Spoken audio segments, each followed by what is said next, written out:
হিন্দু পুরাণ অনুযায়ী স্বর্গ ও মর্ত্যের মাঝামাঝি স্থানে পিতৃলোকের অবস্থিত। প্রতিটি পরিবারের সবচেয়ে বয়োজ্যেষ্ঠ জীবিত ব্যক্তির পূর্বে তিন মৃত পূর্বপুরুষ এই পিতৃলোকে বসবাস করে। পৃথিবীতে বসবাসকারী তার পরিবার পরবর্তী প্রজন্মের একজনের মৃত্যু হলে পূর্ববর্তী প্রজন্মের একজনের পিতৃলোক ছেড়ে স্বর্গে গমন করে। এখন জানা যাক পিতৃলোক কেমন। প্রতিটি মানুষের মৃত্যুর পর তার কর্ম অনুযায়ী ফলভোগ করেন, কিন্তু পরবর্তী জন্মর আগে আত্মাকে কিছু সময়ের জন্য এই পিতৃলোকে থাকতে হয় বন্ধুরা। এটি একটি শান্তিপূর্ণ এবং সূক্ষ্ম জগৎ, যেখানে আত্মারা তাদের কর্ম অনুসারে পরবর্তী জন্ম মুক্তির জন্য অপেক্ষা করে, কিন্তু আত্মা এখানে শান্তি ও সন্তুষ্টিতে বাস করে। পিতৃপক্ষ এবং দেবীপক্ষ কি? বছরে 12 মাসে 24টি পক্ষ রয়েছে, তার মধ্যে 2টি পক্ষ বিশেষ গুরুত্বপূর্ণ।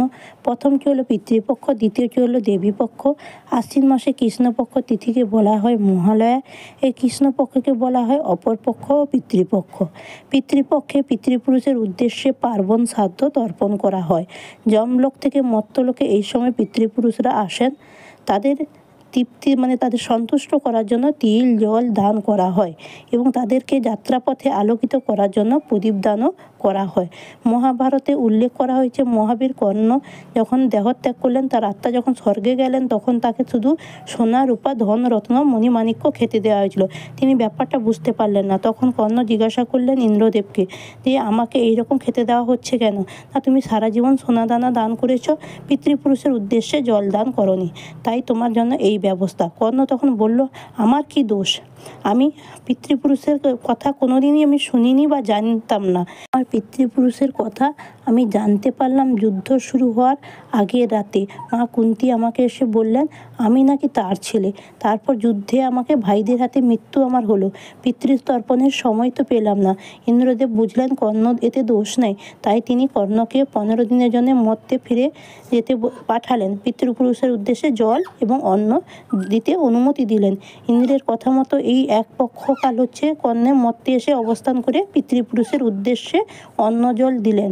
তার পাপ খণ্ডন হলো। সেই পক্ষকাল এই মহালয়ার পক্ষ বা পিতৃপক্ষ বা অপরপক্ষ নামে পরিচিত বন্ধুরা।